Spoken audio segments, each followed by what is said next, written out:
अगला स्टेप समझिए, पब्लिक को भरोसा नहीं है महाराष्ट्र की गवर्नमेंट में, महाराष्ट्र की पुलिस में, ठीक है।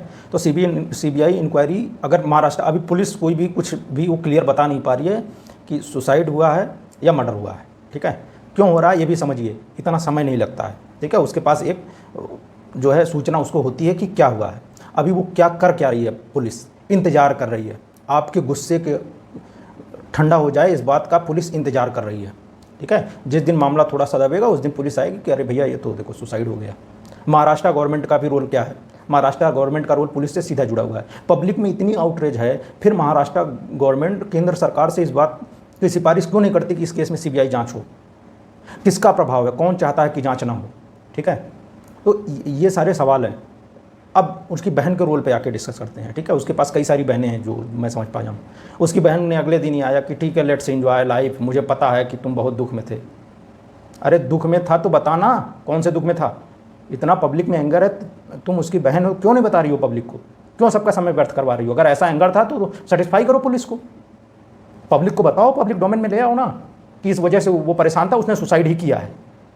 अगर तुम्हारे पास मजबूत रीजन है, या तो खुद उसकी बहन उस कंस्पिरेसी में शामिल है, ठीक है, या फिर अगर शामिल नहीं है तो क्या जो है उनको पे किया गया अलग से। और रही बात प्रेशर की, तो प्रेशर और डरने वाली बात मत करना। ये छोटा मोटा परिवार नहीं है, पहले मिडिल क्लास था, अब मिडिल क्लास नहीं है। सुशांत सिंह राजपूत कई सालों से बॉलीवुड में काम करते हैं, कई सारी अच्छी हिट मूवीज़ दे चुके हैं, काफ़ी अच्छा पैसा उन्होंने कमा लिया है। उनकी फैमिली में अधिकारी, ऑफिसर और नेता सब कुछ हैं, ठीक है। तो इस बात की कमी नहीं है और इस बात का कोई डर नहीं है। लेकिन फिर भी उसकी बहन ने जो है आया कि बस मेरा भाई तो मर गया और जाने दो, मर गया। उसका पिता, उनके पिता को तो कुछ समझ में नहीं आ रहा है, उनके बाकी कोई डिमांड नहीं कर रहा कि सीबीआई इंक्वायरी। वो कैसे, आखिर उनको कैसे भरोसा हो गया कि उनके भाई ने आत्महत्या कर ली? अगर वही चीज़ हम लोगों को भी बता दो भैया, हमें भी भरोसा हो जाए ना। तो इस तरह की इसमें कॉन्स्पिरेसी की गई। आगे जरा समझिए। अब इसमें फर्जी खबर की जो है प्लांटिंग भी हो रही है, ठीक है, कि जो है उन्होंने तो पूरी तैयारी कर ली थी और पैसे देने, उन्होंने पैसे दे दिए थे, वो जो है उसकी तैयारी कर रहे थे। अब कमाल है कि वो जल्दबाजी में उसने मतलब रस्सी भी नहीं खरीदी और वो लटक गया, और वो इस बात की भी तैयारी कर रहा था कि सबके पैसे दे दूं मैं। कमाल है ये, मतलब ये सारी कोइंसिडेंस इसी मामले में आके भिड़ गए हैं आपस में। अब आगे देखिए जरा, उसके फ्रेंड्स कहाँ भाई? हर बंदे के पास, मेरे पास बहुत सीमित फ्रेंड है, ठीक है, लेकिन 4-5 फ्रेंड तो हैं, वो लिमिटेड, वो डिफरेंट टाइम पीरियड में बचपन के हैं, कुछ जो है जब मैं टीनेजर था तब है, अभी के कुछ हैं, ठीक है। तो मैं फ्रेंडशिप और मेरी बहुत सर्किल नहीं है, लेकिन कुछ फ्रेंड्स तो हमेशा होते हैं। वो फ्रेंड्स कहाँ भाई, कहाँ हैं वो? कैसे गायब हो गए? पता चला अचानक से उसके साथ ही रहते थे, गर्लफ्रेंड 2-3 दिन पहले छोड़ के चली गई। ये सारे कोइंसिडेंस इसी मामले में आए, बस उसको टपकाना है। बहुत जल्दबाजी भी थी भाई, थोड़ा फॉर्मेलिटी तो कर लेते। अगर किसी का मर्डर ही करना है तो फॉर्मेलिटी कर लेते। इतनी जल्दबाजी थी कि बस मारना है साले को उसको। पब्लिक कोरोना में व्यस्त है, लोग घरों में बंद है, बस मारना है उसको, इतनी जल्दबाजी थी। आगे समझो जरा। अभी एक चीज़ और देखा होगा आपने, आज तक का जो एक अनऑफिशियल चैनल का, ये यूट्यूब पर चलता है क्राइम तक नाम से, उस पर शम्स ताहिर खान, वो काफ़ी अच्छी रिपोर्टिंग मैं उनकी पसंद करता हूँ। उन्होंने एक फोरेंसिक एक्सपर्ट को बुलाया और उसको जरिए अपने हिसाब से कैसे, और उसमें बहुत सारे लोग उनके झांसे में भी आए। वहाँ पे जो मैं कमेंट सेक्शन में जब मैंने देखा तो हमको समझ में आया कि बहुत सारे लोग झांसे में आए, उनको लगा वाकई में ये सुसाइड है। अब जरा वो फोरेंसिक एक्सपर्ट के कोइंसिडेंस समझिए, ठीक है। उन्होंने घाव के बहुत सारे टाइप बताए, हमने बस इतना ही पूछना कि चलो उसने रस्सी लगाई और वो या गांठ लगाई, वो हो गया। जब बंदा रस्सी लगाएगा सबसे पहले यहाँ सामने की तरफ गांठ रखेगा या पीछे की तरफ रखेगा? क्योंकि वो फांसी देने वाला कोई एक्सपर्ट नहीं है, उसका कॉमन सेंस कहता है या तो सामने लगा लेगा, ऐसे उसको आसानी होगी, या ऐसे कर लेगा वो, ठीक है। आप समझिए जरा, उसको जो निशान है ये यहाँ पे नीचे की तरफ है, और ये बिल्कुल मतलब आप ऐसा समझिए जैसे मेकअप की गई हो गर्दन की, इतना बढ़िया सर्किल बनी हुई है, इतना बढ़िया उन्होंने अच्छी क्वालिटी का रस्सी यूज नहीं हुई, कपड़े को जैसे तैसे भाई ने लपेटा और हो गया, और इतनी बढ़िया सर्किल बनी कि जैसे बस समझो दाल मखनी बना रहे हैं। उसके बाद और सोचिए, गांठ ऊपर की तरफ होनी चाहिए, अगर कोई निशान पड़ना था उस गांठ का ऊपर की तरफ पड़ता, निशान नीचे की तरफ पड़ा हुआ है। आगे सोचिए, 11 फुट का वो मकान जो है छत है, पंखा जो होता है कम से कम 3 फीट होता है, ऊपर से नीचे की तरफ कम से कम 3 फीट होगा, तब वो हवा दे पाता है नीचे। कोई भी फ़ैन अगर आप बिल्कुल ऊपर की तरफ लगा देंगे तो हवा नहीं देता है, पहले आप ये समझ लीजिए, क्योंकि उस हवा ऊपर से नीचे की तरफ फेंकता है, जब स्पेस नहीं रहेगा पीछे तो नीचे हवा नहीं करेगा वो, ठीक है। और नीचे जो होता है कम से कम जो है 2.25 फीट या 2.5 फीट जो है आपका जो है बेड हमेशा ऊपर होता है। तो 2.5 फीट ये और 3 फीट का फ़ैन, ठीक है, फ़ैन। अब 3 2 5 5.5 फीट हुआ, ठीक है, 5.5 फीट हो गया। और कितनी भी छोटी रस्सी हुई गर्दन से ऊपर तकरीबन 1 फीट होता है, ठीक है।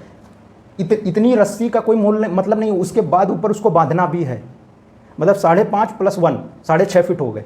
और जो यहाँ से यहाँ तक की लंबाई होगी मैं मिनिमम मानता हूँ, क्योंकि देखिए हाथ में ऐसे कोई नहीं बांधता, ऐसे बांधता है, वो भी 1 फीट होगी, तकरीबन 7.5 फीट हो जाएगी ऊंचाई टोटल। उसने मेज लाया नहीं, कुर्सी लाया नहीं, कुछ नहीं। और 7.5 मतलब 11 फुट, वो बस 4.5 फीट का लड़का था, वो 4 ही फीट का लड़का था। खिंचा नहीं, बस उसको इतनी मरने की जल्दी इस साले को कि बस लाओ हम लटक जाएं। आगे समझिए जरा ये सारी कंस्पिरेसी और किस तरह से इसको मैनेज। शम्स ताहिर खान आप बहुत ही सम्मानित हैं, लेकिन ये पेड वीडियो था भाई, और इस तरह मिसगाइड मत कर, समझ में आता है, क्योंकि वन वे प्रोसेस है। आप अपनी बात कह के चले जाते हैं, हम उसका कोई सवाल जवाब नहीं कर सकते। जो लोग नहीं समझ पाते हैं, ज़्यादातर पब्लिक जो होती है उस बात को आपकी समझ लेती है। जरा आगे समझ। एजुकेशन पे थोड़ा सा हम डिस्कस कर लें। कोई भी मेडिकल और इंजीनियरिंग, ठीक है, इसके बच्चे भी सुसाइड करते हैं, ठीक है। एक बात आप समझ लीजिए, जिस भी बच्चे ने मेडिकल और इंजीनियरिंग का एग्ज़ाम कायदे से कभी भी पास किया हो, वो सारे ऑड्स क्लियर कर चुका होता है।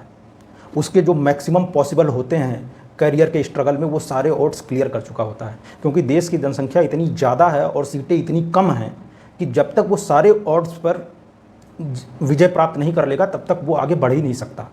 और उन सारे ऑड्स पर विजय प्राप्त करते करते वो इतना मजबूत हो चुका होता है कि ऐसे 2-4 मूवियाँ और छोटे मोटे रोजगार चले जाने से वो इतना कमज़ोर नहीं होता। वो एक सक्सेसफुल व्यक्ति था, ठीक है। उसके बाद बता रहे हैं कि उसने बिना सुसाइड नोट के, और बस उसको जल्दबाजी थी कि सारा मुझे लटकना है, लटकना है, लटकना है। सलमान ने मेरी मूवी चुनवा दी, मुझे लटकना है। मेरी इस प्रोडक्शन की मूवी चली गई, उस प्रोडक्शन की मूवी चली, चलो अब लटक जाओ। मूवी अभी अगली रिलीज हुई नहीं है, बस उसको लटकना है। उसके पैसे जो है उसके बैंक में अच्छे खासे हैं, बैकग्राउंड भी अब सब सही हो गया है, सब कोई पहुंच वाला, बस उसको लटकना। उसको इतनी कैरियर की चिंता। यहाँ अच्छे खासे बच्चे एजुकेटेड होकर 8,000 की नौकरी कर रहे हैं बीपीओ सेक्टर में बैठ के, बेचारे शहर में रहते हैं, वो अपने खाने का हो जाए 8,000, वही बहुत होता है इतनी जल्दी। तो ये सब बेवकूफ़ी जो है बंद कीजिए, ये सब बताना बंद कीजिए। ये सब जाहिल नहीं है पब्लिक, समझ रहे हैं। मारे हो तुम लोग, मारे हो, सीधी बात है। अब इसमें हाथ किसका है ये डिसाइड करना पुलिस का काम है। मैं इस बात को लेकर बिल्कुल क्लियर हूँ कि ये मर्डर है, क्लियर केस ऑफ मर्डर। और मैं जैसे ही मीडिया के न्यूज़ में आया, मैं उसके अगले 30 से 40 मिनट में इस बात को क्लियर हो गया था कि ये जो है मर्डर हुआ है। रिपोर्टिंग के नज़रिए से जो रिपोर्टिंग की जाती है, वेल प्रॉपर कोऑर्डिनेटेड मैनर में रिपोर्टिंग हो रही थी, और ये तब होती है जब ऑलरेडी चैनल मैनेज्ड होता है। धन्यवाद मित्रों, वीडियो पूरा देखने के लिए धन्यवाद मित्रों। शेयर कीजिए वीडियो, लोगों तक पहुंचाइए, और ये सब बेवकूफ़ी और ये सब बंद करो अब। धन्यवाद।